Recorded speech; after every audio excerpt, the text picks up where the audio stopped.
자, 주몽신화의 내용을 바로 보겠습니다. 일단 신화는 영웅일대기의 구조를 가지고 있어요. 영웅이야기의 구조, 영웅일대기의 구조라고 하는데 일단 순서는 고귀한 혈통을 가지고 있습니다. 그 다음에 기이한 출생, 그리고 버려짐, 이건 이제 한자로 기야라고도 합니다. 그 다음에 구출 및 양육, 그리고 성장 후 실현, 그 다음에 조력자를 만나고 비범한 능력은 어딨냐? 비범한 능력이 있어야지. 여기 비범한 능력. 비범한 능력을 가지고 있고 그다음에 성장 후 실현 그리고 조력자를 만나 업적을 달성하게 됩니다. 이렇게 되어 있어요.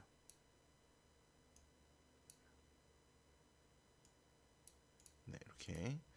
그래서 주몽신화에 이제 요런 내용들이 어떻게 드러나고 있는가 요거를 좀 파악하면서 읽으시면 됩니다.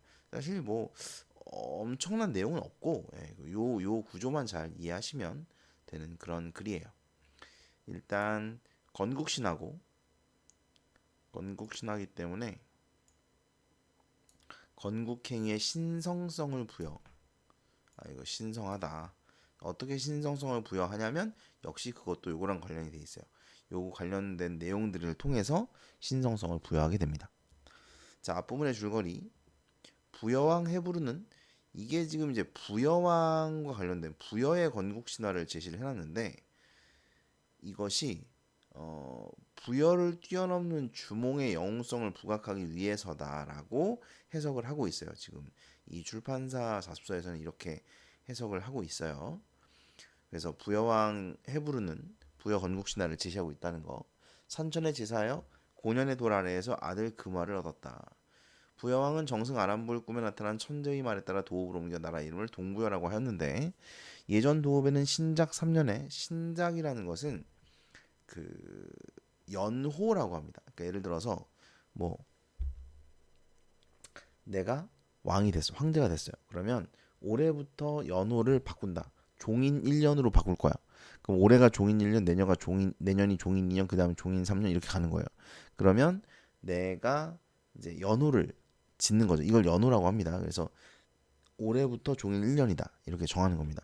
보통은 이제 황제가 정하는 연호 따라서 이렇게 가는 거고요. 예.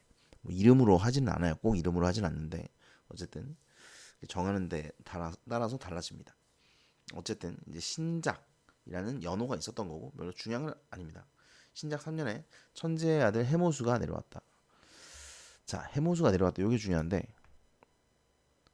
천재의 아들이에요. 그러니까 천재의 아들 해모수니까 하늘신의 아들인 거죠. 하늘신의 아들이고 해모수는 하늘과 땅을 오가며 정사를 돌보았는데 하백의 세 딸인 유화, 헌화, 위화를 보고 왕비로 삼으려고 했습니다. 자, 이 하백은 이게 하자가 강하자예요. 백자는 그 큰아버지 할 때 백자고요. 그래서 하백은 물의 신을 의미합니다. 물의 신, 강의 신, 물의 신 이렇게 보시면 되고, 그래서 물의 신의 딸인 유화, 헌화, 위화를 보고 왕비로 삼으려고 했습니다. 그러니까 둘 다 신의 아들이고 해모수는 신의 아들, 하늘 신의 아들이고 그 다음에 유화는 물의 신의 딸인 거죠. 해모수가 궁전을 지어놓고 새 여자가 들어오기를 기다렸다가 급히 문을 닫았는데 맏딸인 유화가 미처 달아나지 못하여 해모수에게 붙잡히고 말았습니다. 그래서 여기 보면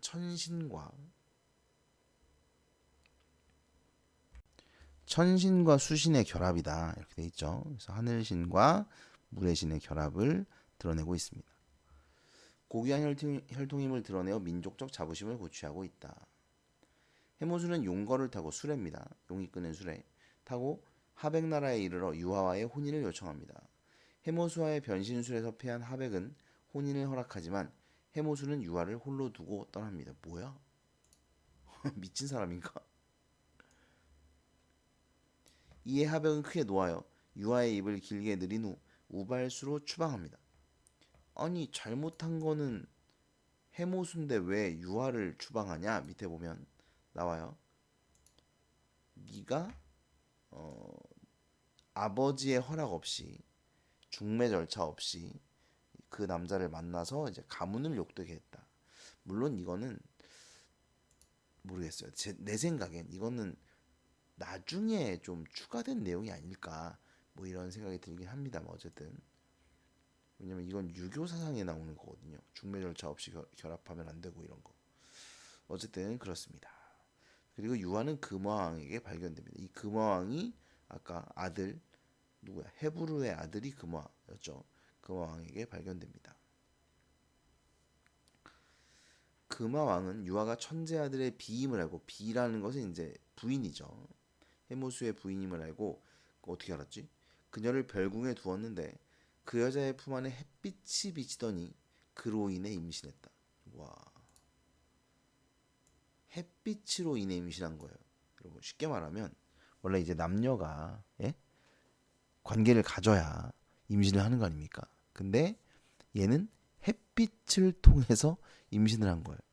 신기하죠? 예, 신기합니다. 그래서 주몽이 하늘의 혈통임을 드러내고 천신 숭배 사상이 나타나 있다. 신화니까 신화니까 그럴 수 있겠죠. 신작 4년 개해년 4월에 주몽을 낳았는데 울음소리가 매우 크고 골격과 외모가 영특하고 기이했다. 그런데 여기 보면 주몽을 처음 낳을 때 여자는 왼편 겨드랑이로 크기가 닷되들이쯤 되는 알을 낳았습니다. 이건 뭐 많이 아실 거예요. 알을 낳았다. 알에서 태어났다. 이런 걸 뭐라고 하냐면 난생 모티프라고 해요. 난생 모티프 또는 난생 화소. 모티프가 화소라고도 합니다. 일정한 패턴을 말해요. 알에서 태어나는 패턴을 가지고 있다. 그런 이야기들이 많이 있었던 거죠. 알에서 태어났습니다. 왕이 괴이하게 여겨. 그렇죠. 사람이 알을 낳았으니까. 사람이 새 알을 낳았으니 상스럽지 못하다. 상서롭다라는 것은 그러니까 상서롭지 못하다라는 것은 재수가 없다는 거예요. 재수가 없다.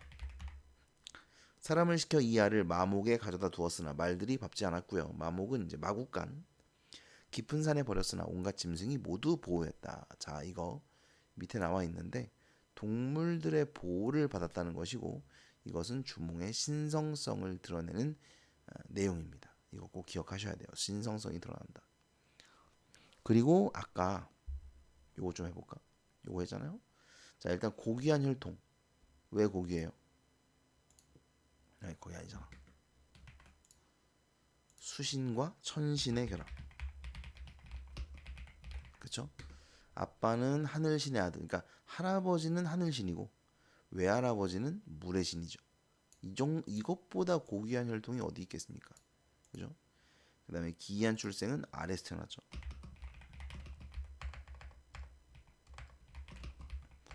태어난. 또 있죠. 아래에서 태어난 거 말고 햇빛으로 잉태함. 이것도 신기하지 않습니까? 햇빛으로 잉태함. 이렇게 쓸까? 특이하죠. 그리고 버려집니다. 이제 버려질 거예요. 아, 버려졌구나. 상스럽지 못하다라고 해서 마목에 갖다 버렸죠. 산에 버렸죠. 예. 마목에 버림, 산에 버림. 그런데 구출 및 양육인데 사실 여기서 구출이 됐다 이런 내용은 딱히 나와 있진 않아요. 그래서 그냥 동물들이 보호를 했다. 요거를 여기에 넣겠습니다. 신성성을 드러내고요. 자, 이제 비범한 능력 나오겠죠. 뒤에 알이 갈라지고 한 해 아이가 나왔는데 여기 있습니다. 한 달이 못 되어 말을 했어요. 태어나서 한 달이 안 되는데 말을 합니다. 어머니에게 말하되 파리들이 눈을 빨아 잠을 잘 수 없으니 어머니는 나를 위해 활과 화살을 만들어 주소서 라 하니 어머니가 갈대로 활과 화살을 만들어 줬어요. 그랬더니 이 아이가 활로 물레 위에 파리를 쏘았는데 화살이 날면 모두 명중했어요. 그러니까 활을 잘 쐈다는 거죠. 부에서는 활 잘 쏘는 사람을 주몽이라고 불렀다. 요거 유래입니다. 유래. 이름을 지은 이유 뭐 정도가 되겠죠. 활을 잘 쐈다. 그 다음에 주몽은 나이가 들며 재능도 함께 갖춰졌다. 아 그러니까 이거 참 어디 가서 두 가지 이거 이거 어디 가서 이거 비범한 능력 두 가지입니다. 첫째, 한 달도 태어난 지 한 달도 안 되어 말을 했어. 말을 함. 그다음에 화를 잘 쏘. 됐죠? 재능도 있었다. 금화왕에게는 아들 7이 있었는데 항상 주몽과 함께 사냥을 하였습니다. 이런 거 보면 이제 수렵 사회였구나 라는 걸 좀 알 수가 있죠. 왕자가 40여 명을 이끌고 겨우 사슴 한 마리를 잡았는데 주몽은 활을 쏘아 매우 많은 사슴을 잡았습니다. 왕자가 질투를 합니다. 보니까 질투하여 주몽을 붙잡아 나무에 묶어놓고 사슴을 빼앗아 가버렸는데 주몽은 그 나무를 뽑아버리고 돌아왔다. 이것도 대단한 능력이죠. 태자인 대소가 왕에게 말합니다. 주몽은 신용이 있는 장사입니다. 신용, 신과 같은 용맹.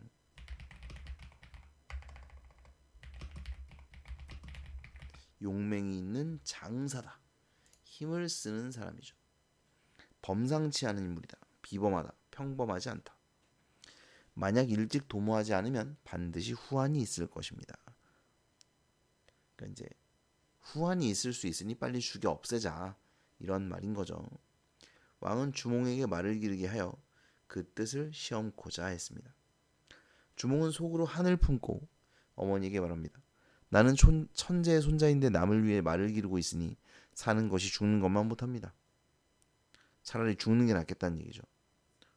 남쪽 땅으로 가서 나라를 세우고자 하는데 어머니가 계시니 함부로 하지 못하겠다. 그러니까 이제 만약에 내가 남쪽 가서 나라를 세우면 부여 왕이 우리 어머니를 가만둘 리가 없잖아요. 그래서 고민을 하고 있습니다. 어머니가 말하기를 이것은 내가 밤낮으로 고심했던 일이다. 내가 듣기로 먼 길을 갈 사람은 모름지기 좋은 말에 의지한다고 했는데 내가 좋은 말을 고를 수 있다 라고 하고 말 기르는 데로 가서 긴 말채찍으로 마구 칩니다.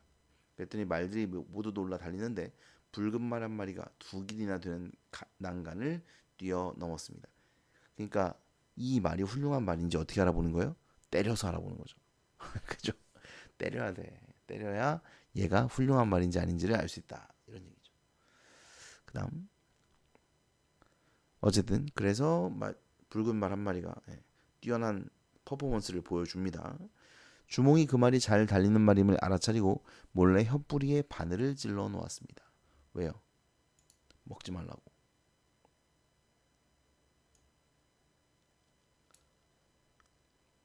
그 말은 혀가 아파 물과 풀을 먹지 못해 매우 야위었다. 그러니까 좋은 말을 야위게 만든 것이죠. 왜 그러냐? 뒤에 나와요. 왕이 마목을 돌아보다가 말들이 모두 건강한 것을 보고 크게 기뻐하며 야윈 말을 주몽에게 주었습니다. 참, 치사하다. 이래서 좋은 말을 야위게 한 거예요. 이걸 이렇게 할 거라는 걸 알고, 그죠? 이걸 뭐라고 합니까? 선견지명이라고 하죠. 선견지명. 미리 알아본 거야. 이렇게 될 거라고 생각을 해버린 거죠. 선견지명입니다.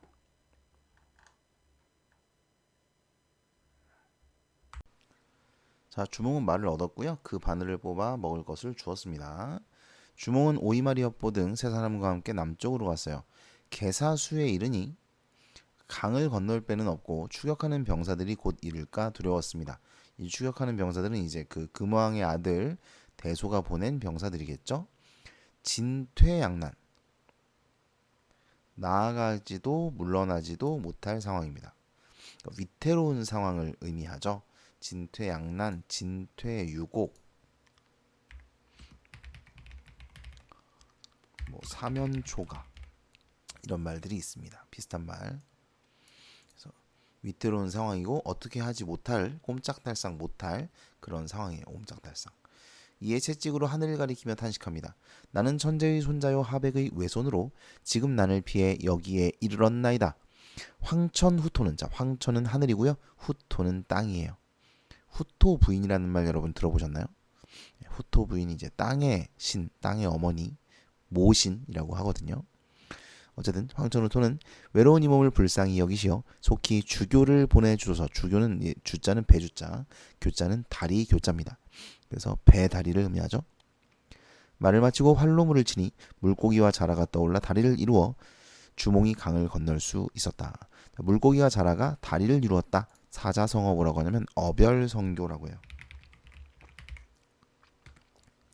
어자가 물고기 어자, 별자는 자라 별자입니다. 성자는 이룰 성자, 교는 다리 교자예요. 그래서 물고기와 자라가 다리를 이루었다 이런 뜻이에요. 물고기와 자라가 떠올라 다리를 이루었다. 그리고 천우신조는 하늘이 도왔다 이런 얘기죠. 주몽이 강을 건널 수 있었습니다. 여기는 천재의 손자요 하백의 외손으로라고 써있죠. 이게 맞긴 하죠. 근데 그 주몽신화 전해지는 다른 버전을 보면은 천재의 아들이오라고 써있어요. 그래서 이게 잘못 전해져 내려온 것이 그대로 남아있는 이런 게 있습니다. 근데 여기는 이제 그대로 나와있네요. 제대로.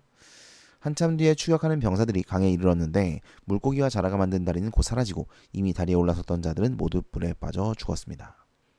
자, 그래서 물고기와 자라를 우리는 뭐라고 하냐면 조력자라고 해요. 조력자. 근데 얘네가 도와준 게 맞긴 한데, 그 신들이 도와준 거 아닌가? 신들이 보내서 도와준 걸 텐데 얘네를 조력자라고 해야 되나? 합니다. 어쨌든 얘네가 조력자예요. 그 다음에 주몽이 어머니와 이별할 때 차마 떠나지 못했습니다. 어머니를 걱정하기도 했겠고 뭐 좀 헤어지고 싶지 않은 그런 것도 있었겠죠. 어머니가 말하기를 너는 어미의 염려는 하지 마라 하고 오곡의 씨앗을 싸서 주었습니다. 잠깐만요. 아까 그 얘기 했나? 수렵?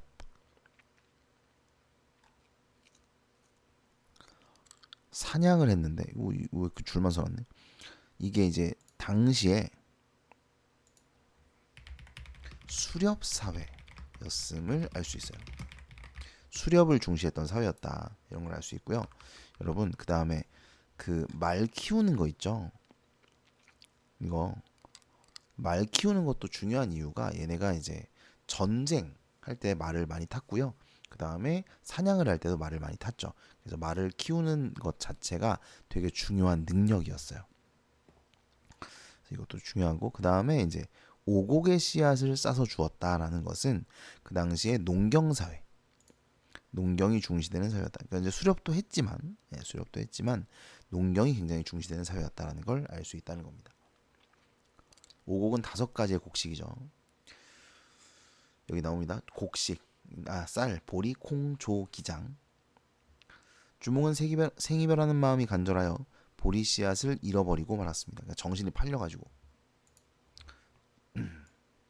잃어버렸어요. 주몽이 큰 나무 아래서 쉬는데 비둘기 한 쌍이 날아왔습니다.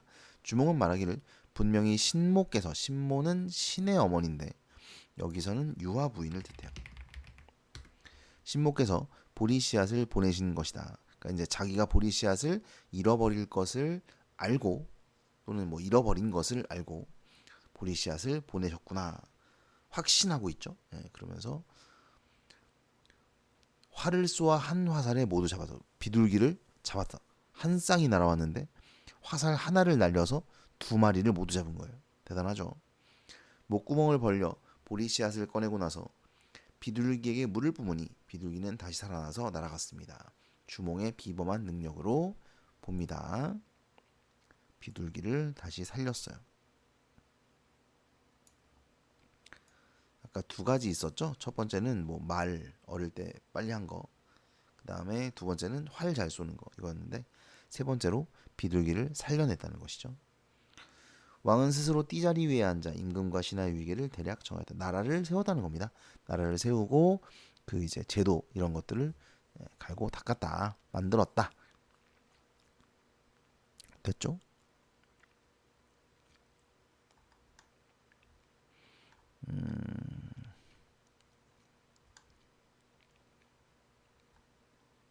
자, 요거 주몽이 주변으로부터 어떤 도움을 받았는지 정리해보자. 유아 부인은 말 골라줬죠. 그 좁혀가지고 그 다음에 오곡의 씨앗 싸주고. 이거 맞아? 잃어버린 보리 씨앗을 보내준 거 이거 맞아요? 뭐 뭐 맞다고 해야겠죠. 예, 신화니까 맞는 걸로 봐야겠죠. 그 다음에 오이마리 협보는 동지가 되어 주었다. 이렇게 간단하게 쓴다고. 뭐 여기 위에도 간단하게 되어 있긴 하지만 뭐 개고생 같이 했겠죠. 예. 물고기와 자라는 이제 강을 건널 수 있게 해주었습니다. 그 다음에 갈래적 특징, 신화죠, 신화. 창작된 시기의 사람들은 어떤 생활을 했을까? 보면 금왕의 아들들이 주몽과 함께 사냥을 했다. 수렵 활동, 말을 기르게 했다. 가축, 그렇죠. 가축을 기르는 게 중요했죠. 그러니까 말을 키우는 게 중요했다 그랬어요. 아까 전쟁에도 사용되고, 그 다음에 사냥에도 사용되니까. 그 다음에 오곡의 씨앗을 주는 내용, 농경이 신성시되고 중요시 되었다. 요거 다 중요한 내용입니다. 그 다음에 요거는 했죠. 네, 쭉 했습니다. 다 했고, 그 다음에 이거 안 들어간대요. 네, 요건 안 들어간다고 해서 안 했습니다. 끝.